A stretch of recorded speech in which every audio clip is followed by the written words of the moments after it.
All right, it's a brand new Monday and a beautiful one at that.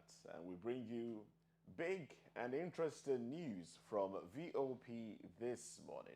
Welcome to VOP Television. I am Moses Humphrey. Now, on the show today, two stories are on our radar. NNPCL debunks claims of planned fuel price hike. Now, that's one. Plus, Lagos government to demolish three popular markets. Now, before we delve into these stories, we encourage you to click on the like button and subscribe to our page on YouTube. It's Voice of the People TV. And on other social media channels, we are at VOP TV Live. We're going into the papers now, looking at stories that made it to the cover pages of the papers. Now, I do have with me VOP's in-house analyst, Cyril Abaku. Good morning to you, Cyril. Good morning, Moses. A beautiful day indeed. One would say, will there ever be peace in the Middle East? Hardly. Well, that seems to be that. Well, that is. It's a piece of salt. It's a piece of gums. It's a piece of. If there's ever going to be peace, it has to be imposed by the higher power, by the higher authority. So it may be the piece of the graveyard eventually. If there will be any sort of calm similitude of quietude, whatever it is, but it will be the piece of salt. And there's anyway. Let's not go into the religious side of things. But that is the banner headline on the Guardian newspaper. The banner headline right here: War in Middle East may spiral, push monthly petrol subsidy to 644.8 billion naira. But of course, I mean, I'm glad that this morning we're even talking about the NNPC. Nigerians don't believe these things. See, we work with facts. You cannot take facts from reality, right? You can't take facts away from the reality. And facts don't lie, except you mutilate or manipulate it. But facts don't lie. The reality is that, for example, the war between Russia and Ukraine did something to the global oil market. Nigeria was the only person that didn't have anything to contribute to what was going on. Everybody was cashing, and Nigeria alone wasn't producing anything or making any money out of it. What you see, and Prime Minister not Putin, Netanyahu has made it clear this is war. Yes. And that Israel is ready for the long run, for the long battle. So clearly, things are not going to remain the same. For government to be saying that, the subsidy bill wage may rise, but the fact is that first of all, the introduction of subsidy has not even led to the reduction of pump price of petrol. Last week we were told that the landing cost had risen to 700 and something. So clearly, somebody is going to rework the math very easily. What I foresee, somebody is going to pick the duster as we used to do back in the day, wipe the board, and say what we've been calculating was not there. We missed our way somewhere, and we have to now go back to the beginning, because when the teacher says, do you understand what I've been saying? And they say, no. They say, where did this stop understanding? The fact is that for mathematics, a lot of us, we are not even understanding from the beginning, from the very beginning. So that's where we are. Because clearly, government hasn't communicated what is going on with the subsidy thing. They have not. They've allowed the media and third parties to take up the conversation, because ostensibly, I feel that they're in a difficult place. When you have emphatically said subsidy is gone, and now come back to face the reality that this subsidy thing cannot just isn't so be taken away like that. We concede the fact that subsidy has had to come back, but can we now account for how it came back, how much of it came back, and where it is going exactly? With this war, you see, the thing is this: usually, when events like this happen, they give government straws to latch onto. So you think they're just oftentimes you hear due to the that's these things give government exit routes to whatever. So let's wait for the next time we are addressed to hear what the impact of the Israel and Palestinian war or the war with Hamas has affected us. But believe me, something is going to drop for you. Okay. For you and for me. All right then. Some of the headlines from the Guardian reads: Atiku Kiyamo trade words over Tinubu's Chicago certificate. Wema Bank rewards winners of Hackaholics 4.0 with over 50 million naira. 107 ex-senators urge caution on Tinubu's certificate saga. Okay. Caution indeed. Well, Tinubu, come when they read up on this, what do you think would be the response? Well, they'll judge for themselves, like we're judging for ourselves now too. What a man believes, you never can. Is his right to so believe. But when it comes to the matter of perception, perception is like the weather. It swings. It can swing. It can be swayed. It can go. And that's why you see that in the media, none of the parties is leaving it to the other party to take the initiative. They are fired. They are attacking, counter-attacking, and so on. And this is going to linger for some time. But the fact is that until we come to the court of consequences, that is the court that can impose consequences, I want to see what comes out of there. I want to see what comes out of there. All right, so another headline here, still from the Guardian. Tinubu pledges 500,000 jobs as Ajaho Steel nears completion. Naira Deep pushes loan book. Naira Deep pushes loan book value of 8 banks to 30 trillion naira. Execute one project every quarter, Lagos Speaker tells Council Chairman. Okay. Yes, so these are the headlines that we have from the Guardian newspaper. And you've responded to some already. So let's quickly move on to the Punch newspaper. But if there is one still want to respond to. The Speaker of Basa talking about the Council Chairman. There has been this, is it perception, but I think it's the reality. A lot of councils are just lying there, in not fact, doing anything, not getting any money to do anything. The local government system as unit in Nigeria has ceased to exist. It's like a fait accompli. Somehow it's even as if when young people come up with the gusto, with the ambition and drive to be council chairman, so the old guard has a way of preventing them and making sure that they don't come and do anything. This is reality. Tangible. I've seen it. Somebody comes and says, I'm young, I'm vibrant, we cannot all be running for president or governor or whatever. I believe I can make a change in my locality, and you want to run for office, you will be amazed at the level of stiff opposition you will face. They can even kill for it.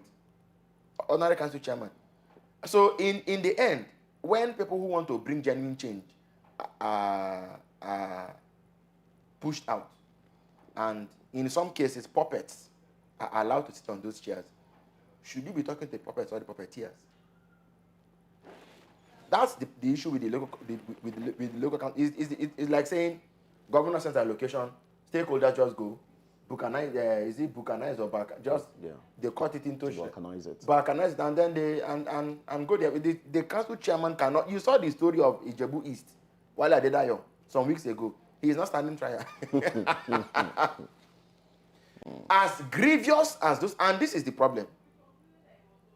I sincerely cannot say that either people of Ijebu East, fellow council chairmen, or Nigerians at large sort of came out to support, to show that, you see, this is the problem. Solidarity. So how now are you so sure that Nigerians are ready for or will stake their necks out for the kind of change that can become the groundswell of cataclysm to make things.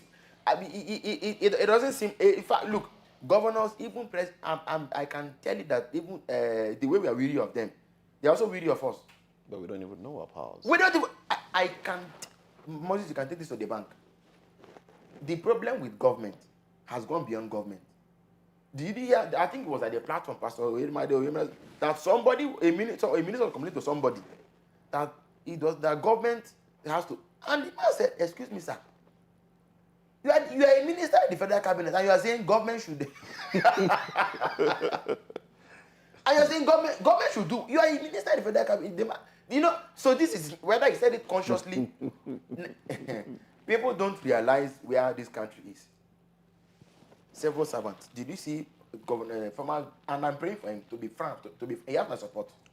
I've never met him before. Governor Devumai. You see, wherever I see people that are innovative, that are vibrant, that want to work, I support them. Governor Mechi may not be. I have nothing, but my former governor said when he became Minister of Transportation, you see, he was able to achieve a number of things. Governor Devumai is now saying, after having a clash with the workers, he said, contractors, beware. the directors are not telling the truth. These are my terms and conditions. If you won't work with me this way, you have no one contractor has 27 road projects. Yes, 27 road projects. So if it were not for someone like Omahina, he will come into government and have his hands tied. He said all the roads that are being constructed in Nigeria today, none of them can last for more than 3-4 years. None of them. You are using engineers who are not certified by professional bodies to be executing road projects with federal government money. If that is not criminal, That's why the collapse. if that's not criminal, what is it? So sometimes people go into government. What the predecessor did in 4 years has tied his hands for the next 10 years, and you will not know. You know, you won't come out and say the former minister, the former governor. Of course, it's ungentlemanly. Then you blame him. Then the civil servants that should be assisting to help him succeed, when government officials use 200,000 naira to buy toilet rolls, 2 million naira to buy toothbrush and other things. So you see, even government is weary of government. The problems here seems enormous. Enormous is a little word. So this, if a minister could be telling somebody in a car, say, Government needs to. what do you expect? Interesting times indeed. Well, let's go to the Punch newspaper now. On top of the nameplate, before I take the banner headline, on top of the nameplate we have Governors Labour begin talks. Governors Labour begin talks over 35,000 naira wage award. 1,000 killed as Israeli-Hamas conflict rages. U.S. deploys munitions. Japa FG OK's contract jobs for retired doctors. All right. And then CBN, this is the banner headline. CBN investigator probes banks over 1.27 trillion naira intervention funds. 1.27 trillion naira anchor borrowers loads, others undisbursed in 5 banks. Special investigator to summon bank CEOs over intervention funds. All right, before I let you respond to that, let's just take everything here because of time. Sanwo-Olu orders demolition of markets built on drainage. FG to grill NPA consultants. Plans 5 million jobs. Road crashes deaths dropped by 1,118, says FRSC. Pension in 24 pensions in 2.4 trillion naira deficit before reforms. Pencom DG. All right. So, Cyril. There are some stories on the front. This is the Punch. The Punch, yes. There are some stories, frankly, on the Punch front page that should make it a collector's treasure. Sincerely speaking, you see those revelations about anchor borrowers, about CBN, the private investigator, and so on, and NPA. NPA was suspended last week. Then now we hear that there have been fantastic headlines. For those who understand some of the goings on in the past administration, these headlines clearly show that, and now reveal to the onlooker or to the spectator that actually some things they confirm to the person who knows, and then reveal to the person who didn't know that some things were not what they were meant to be, what we were meant to believe they were. But the truth of the matter is that a lot of these programs were mere conduits for, now Siphoning money. now. But the fact is, a new sheriff is in town. These revelations are coming to light. It is not the first time it will happen. You may be surprised. We need to watch how they handle this thing. It shouldn't be that after 1 year later, we are still on the matter of investigating or appointing someone else who now comes in the position that is the person that inherits what was there before. If not for that, Governor Mai came to say X, we wouldn't have done that one contract alone. But what does this even say? What does this say to the party? Because it's the same party in power. It's not like an opposition came into power and is trying to unveil wrongs done by the other party. It's the same party. What does this say about the administration of the party? Well, in fairness, let's just concede that party ideology is party ideology. party is party. But you could still have tendencies within a party. Tendencies meaning you could still have a little persuasions here, persuasions there. Now, President Tinubu is not president, former President Buhari. Of course, I always told you that President Buhari was unaware, he was largely unaware, he was not. But I think President Tinubu, I mean, looking at both men, they appear to have divergent approaches to the subject. In any case, we cannot even look at our parties or the APs, for example, as a party that is particularly built on stringent ideologies that put people from the PDP or other parties out. They've taken people from all these other places. So somehow it's just a case of President Buhari did his son and has gone, and Tinubu is now there and so you can expect. Let's hope that beyond these revelations, I think so. The difference is this again. I believe these revelations personally because what some of them being said, they are not new to me. That's why I said for those who knew, but you know, in Buhari's time, they were chasing clout. You will hear $2.1 billion arms deal until today. Nobody was prosecuted for that, for any $2.1 billion. It was a lie, actually. It was purely a lie. They were just looking for how to grab headlines. Because in the end, now you see that from the government, worse things have even happened. Okay? That's why I'm saying that I hope these headlines are a treasure for any collectible. I hope that 1 year after, 2 years after, we don't come back to this same point and say, oh, maybe after this government has gone and another one comes, we now begin to hear something even. So, but that's why I said, doing these things clearly, I think even the End Power program was, there was a time when either the EFC or the presidency sort of just said, you know what, this program is not looking tidy. Let's just put, but they didn't go ahead to say, let's investigate and let's probe and let's do whatever was necessary, you know, to make sure that the malfeasance that might have been spotted in it was checked. But hopefully, I hope this government has the courage to go the whole long. Right. Not just to say suspended and investigating. It's not enough. It's not enough. And these things should cut across. Emefiele, now I don't know when last he saw the light of day, and I don't know when if he will ever regain his freedom. It happened to Sambo Dasuki. Okay, now Emefiele is taking it, but let us fight for justice and not just people did this and did that. Let's fight for justice. Now, what do you think about the federal government okaying contract jobs for retired doctors? This is a fallout from the JAPA thing that has affected the medical field. Well, it's beyond, because of course their priority is to shore up the shortfall of doctors, because a lot of doctors have left Nigeria. Yeah. How many people can you employ to make up for the because they say 10 patients or 15 patients to a doctor or so, and how many do you have in Nigeria? Our patient to doctor ratio, our police to citizen ratio is one. It's absurd. It's a horror movie. Now, so hiring retired doctors, the people we should be retaining are those who are young, who are vibrant, whom we can train, whom we can skill. But the reality of the moment is that those ones have left. Why can't we? What are we not doing enough to attract them, keep them, retain them? That's the question. Because you are going to bring back retirees, of course it's fine, but they have experience. Even but do they have the strength? No, even doctors, even doctors' working experience.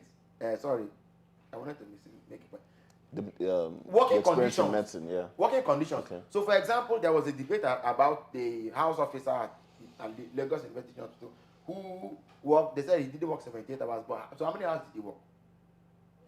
We know he didn't work. How many hours did he now work? And is that how his counterparts work in Brazil and Russia and America and UK and Canada and Australia? How many hours did he then work? Maybe 24 hours, 48 hours, because he died in the church. He's not in church. I think he had worked for 48 hours, and then he still. They debunked it that he left on Friday, and then he died on Sunday. How many hours had he put in? Can I tell a doctor that something that somebody worked that a burnout of Friday could have caused the problem on? Somebody could have worked 2 hours ending on Friday, and by Monday land in hospital. It's possible. So the question is the working how about the working conditions? People are on call, 24 hours, 48 hours, then they resume again in the morning to start working again. Maybe put in another 10 hours. How can we? That's the main problem. See, we must be able to help people who become house officers, become medical officers. If they don't want to proceed, maybe they become PMOs.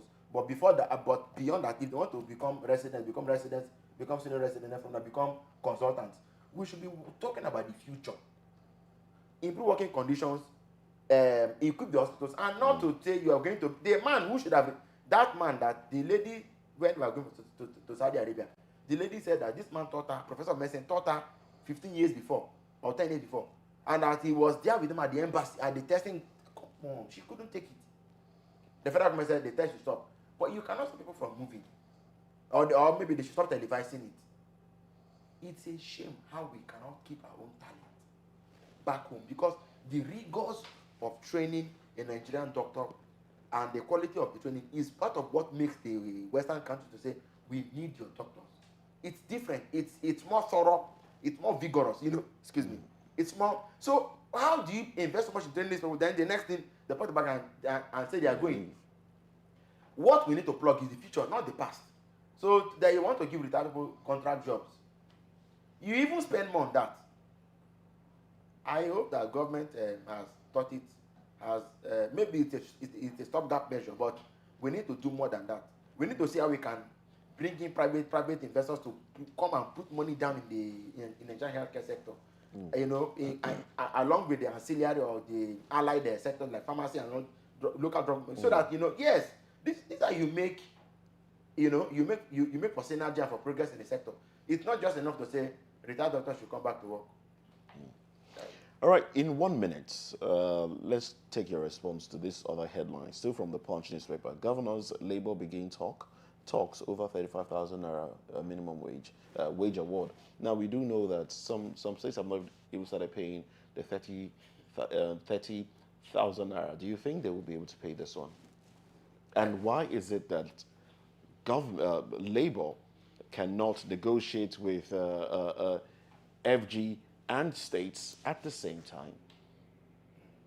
You see, the matter, to be very fair, the matter is not as easy as sometimes we talk about it, just analyzing papers and analyzing issues. It's not always that straightforward. But one, is the willingness there? Is the part of what the president should be doing? Maybe it's early in the day for him, I don't know. What he should be doing is the markedly different ideological path that he always advocated for the country. I think the time has come for him to begin to put them down as proposals and bills in the National Assembly. You cannot have, we are not a socialist, communist country. We are the federal, where there's only one central government, and that is it. It doesn't work that way. What should happen is, now we are talking of negotiating with the center, negotiating with what's it called, with the states. Ideally, the national NLC ESCO talks to the president, then the state bodies can talk to the respective state governments. But can that even happen? Will that even stand? Because state governors do not have their own templates. It is what the federal government approves. That's why when federal even approves it, some of them don't know that they can't implement it. Wouldn't implement it. What should happen is that we need to devolve the powers and say, state governments, go ahead and have your conversation. 30,000 naira from the federal, I think is even enough. Let the state government be the ones to now take it off from their own end and say, let's implement it this way and that. Otherwise, I don't see it significantly. And by this time next year or 5 years, if this matter comes up again, I won't expect the federal government to be taking the lead. It should be state governors who internalize and domesticate the policy and now negotiate and be the ones to take charge from that point on. All right, thank you very much, Cyril Abaka, for staying with us. Well, that's the newspaper review this morning on VOP This Morning. Up next on VOP This Morning. Well, there's never smoke without fire. NNPCL goes above and beyond to debunk a rumored increase in fuel price hike. Well, details when we return.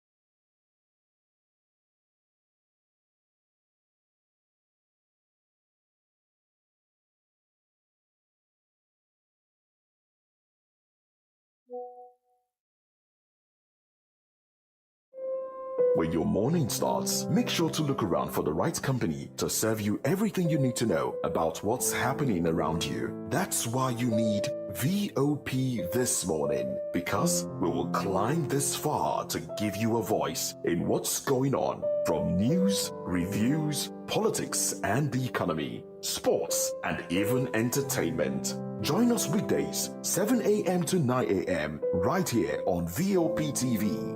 VOP TV. Now you have more than a voice.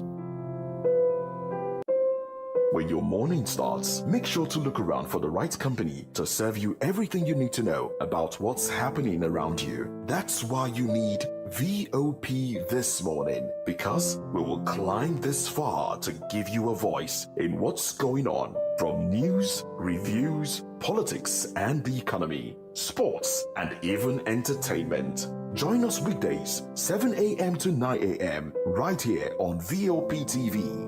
VOP TV. Now you have more than a voice.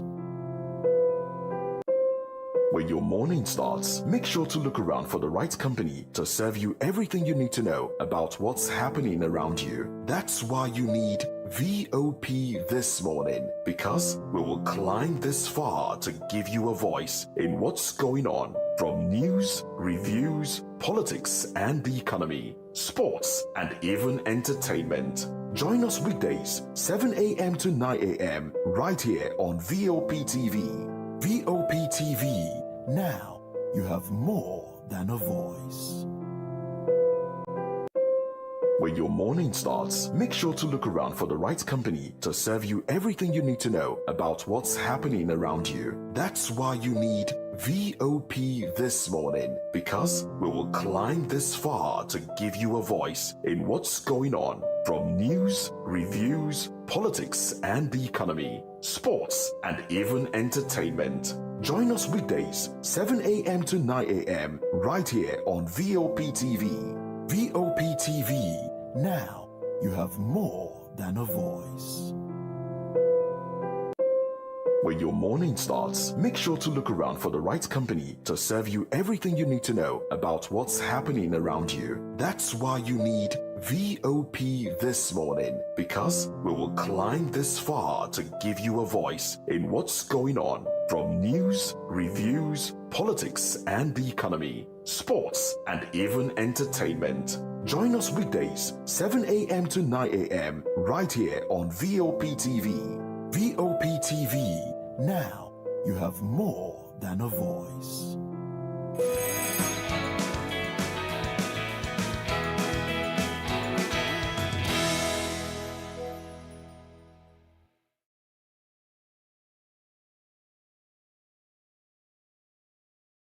Well, the Nigerian National Petroleum Company Limited, NNPCL, has denied reports that it intends to raise pump prices for premium motor spirit, also known as petrol. In a statement from the company's management shared via X, formerly known as Twitter, on Friday, the oil giant said the rumors making the rounds was unfounded.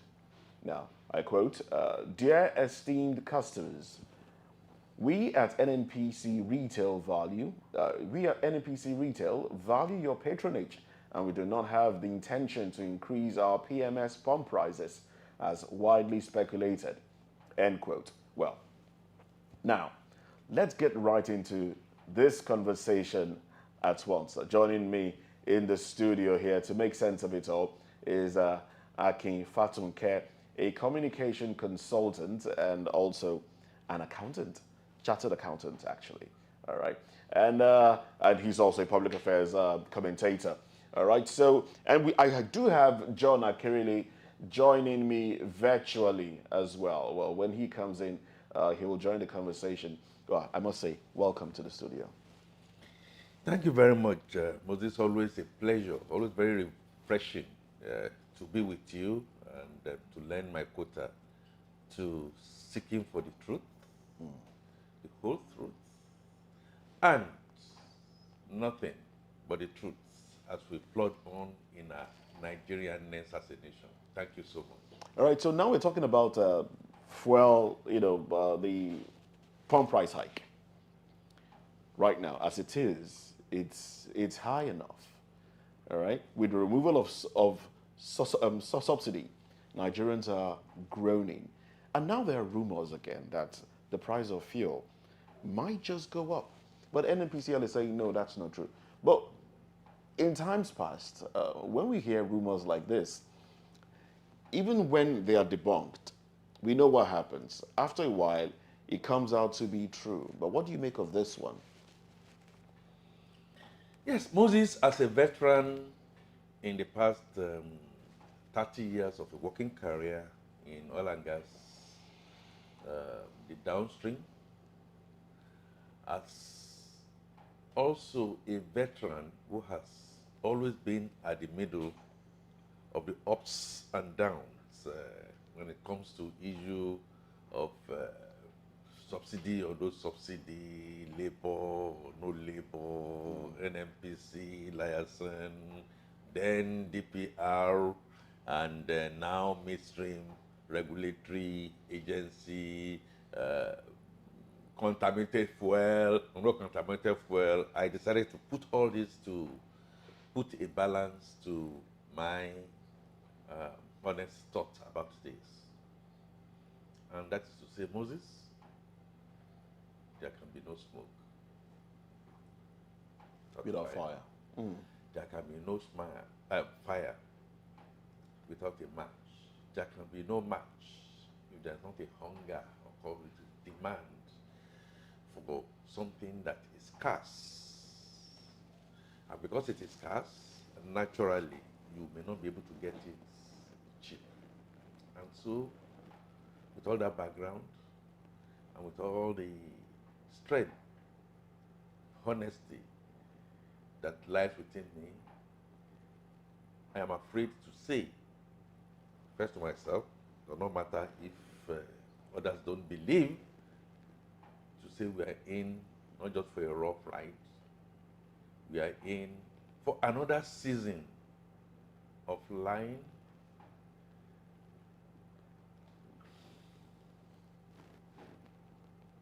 inexactitude, lying for the sake of politics, and lying because we want to run away from the reality. What is the reality? Please tell me. I was going to ask that. The reality is that Nigeria, in that area of endeavor, like many other areas of endeavor, if you look at SDG goals, 17 of them, the economy has been in shambles, has not been properly managed. We've been bleeding and bleeding and bleeding. And because we have been bleeding and bleeding and bleeding, we decided to do a jump start from May 29, when Mr. President, in his wisdom, said to us that subsidy is gone. We have something that we call a PIA, and that PIA had been shifting over time for implementation, and that PIA was to end by end of June. So whether subsidy is gone as at May 29, or we all wumble and fumble until June 30 of 2023, we were in their streets. We had eaten what we could not replicate, and so it went on and on and on, and something has to come into being. Moses, I'm awfully sorry. My personal opinion, based on my experience, I do not believe the NNPC. I do not believe the NNPC because NNPC has to come to the table. And if they are listening to me, yes, I can get a bloody nose, but it doesn't take away the fact that how many days cover do they have from the last imports that they made? Don't forget essentially they were the sole importer. They were the sole importer because it became not viable for marketers, whether MoMA, Major Marketers Association, or the independent marketers, to continue to bring in fuel. And so the subsidy that we have been paying has gone into trillions upon trillions upon trillions over time, kept on mounting, for which we had to borrow, for which we cannot even conveniently repay the interest and principal, but basically even the interest on that loan. So what has happened? NNPC kept on importing. NNPC kept on stacking their books by the remittance that they need to put into the federation account, using it for subsidy, to subsidize. So they take that junk out of there. Who audits it? Who looks at it? We had not seen an audited account of NNPC until about 1.5 years ago, and even then, it's now being disputed here and there. So there were a lot of shenanigans that went on. Things were getting wasted, were being smuggled, were not getting value for money, and so they decided they were going to continue to import, but they could not have imported forever. And the little imports back in their tanks, and they are put in few storage tanks, have been dwindling over time. I suspect that part of what has happened is that under the table or whatever it is, to keep us a bit wet, they still keep on importing, especially when all marketers try to do a bit of a foray, and they saw some red flags. They were not getting dollar at reduced prices and all that kind of stuff. So how many days stock do they have? If you had 30 days, 60 days, even if you have 180 days stock, about 3 months ago, do the math. It will have depleted by now. It will be dwindling. And don't forget, Platts, what you call the dollar per barrel, has been going up. So you don't need to be an economist or an accountant to know that we are in dire straits. And the earlier now, I know you have alluded to this already, but I would like clearly stated terms. Sometime in previous weeks, we heard that government is back to paying subsidy quietly, without informing the people officially. But then it was in the papers that there is the likelihood. But then the price of fuel stayed the same. It stayed at 600 in some places, almost 700 in others. And now we are hearing that there is a possibility of an increase in pump price, and we know, as we have clearly stated, that there is no smoke without fire. What do you say to the fact that the government that said subsidy was gone, has been has allegedly brought it back through the back door, from under the table? Again, Moses, what we see playing out here today is being played out nearly every other time, not just with this regime, so many other regimes. And what is the political will? Is it the political will or the reality? Because the dollar will against the naira kept going up. Is something that would have made it troubling for the government to retain a certain price of fuel. Don't you think so? It's a political will. If you cannot, and you know as the head of a family that you cannot afford 3 square meals, and you have come back to say, well, I'm sorry, I will not be able to afford 3 square meals and stuff like that, and for the whole family to see you stand by that character-wise, relative-wise, what you are now trying to make as realistic. Just realistic. And no matter how you look at it, the elements went at the seams. Dollar kept on rising. Our refinery capacity is minus, if not zero. Things that are supposed to cushion here and there, we had, out of corruption, throw them out. Attempts were made to stem some of these things in the tide. They did not work because we had middlemen, middle women, quarter men, quarter women, quarter children, quarter aged that played in that space to make it impossible. So what do I make? What can I make of it is the fact that, and don't forget, yeah, we had a big elephant in the room. What I would like to agree with you when you use the word reality, and because Labour has said, hey, wait a minute, for you to even contemplate removing subsidy on fuel, there are certain preconditions that needs to be met. Don't let me also say, or maybe I should say it, I should have the political will to say it. Labour was part and parcel of the movement towards PIA. Labour knew that subsidy was going to be removed. Albeit, they kept on saying, well, we applaud it and stuff like that, but our local refining capacity needs to go up.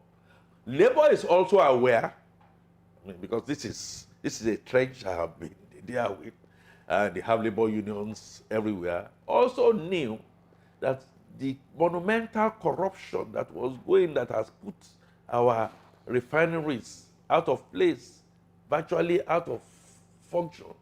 So we were all part of chicken and egg over time, which Mr. President decided. He has always been an oilman himself. He spent the better part of his career in the oil and gas industry. Now said, I'm not going to close my eyes. We need to find a way to stop the bleeding, albeit forgetting that quite a number of things will happen. So if you now add the labor saying that, okay, look, for now, you can't continue to increase price. If you increase it again without, and then, we start talking about palliatives, we start talking about interventions, we start talking about so many other things and stuff like that. Moses, what does that tell you? You don't need to be an economist or to be a finance person. You only need to have the reality and the political will to just know that this is not sustainable. So what is going to happen? What will now then happen is what has happened in times past. What is that, please? The wumbling and fumbling, we're not going to increase price, we are not going to do this and stuff like that. If we keep on going, scarcity will entail, people will be impoverished, and eventually people will now come out and say, look, I can't get this fuel, even if I have to get it at whatever this price and stuff like that. Also, realizing the fact, if you look at it from the Pareto analysis, very few will still be able to afford. The vast majority will still not be able to afford. So, bottom line, Moses, we are in dire straits, we are in quagmire, and the earlier we begin to come to terms, don't forget also, NNPC, climbing on the back of Dangote. Remember, about 1 or 2 years ago, when Dangote comes, it's not necessarily going to reduce price, but we are going to have logistics takeoff of costs and import takeoff of costs. Worst case scenario, instead of a liter of fuel, say for instance, selling at 800 naira, we sold at 500 naira. But if the Platts, that is the crude price, keeps on increasing, it means even Dangote will not be able to, to get to that part. And then what did we wake up to find? The startup dates keeps on being shifted. NNPC decides to put their hand into it. Rumor, I like it. I like it, Moses, when you use the right word in communication here. Rumor also has it that NNPC that has promised crude to Dangote refinery. it's not there. And why is it not there? Because we have decided, NNPC, again to let you know that we are in deeper shit. Sorry, we are in deeper pit on this matter. That NNPC has swapped our crude to take loan. To take loan to do what? To continue to subsidize consumption and what have you. We are not in a very straight, essentially focused and managed process that is taking us to the Golgotha. Is it retrievable? Yes. What can retrieve it? Truth. Truth. Yes.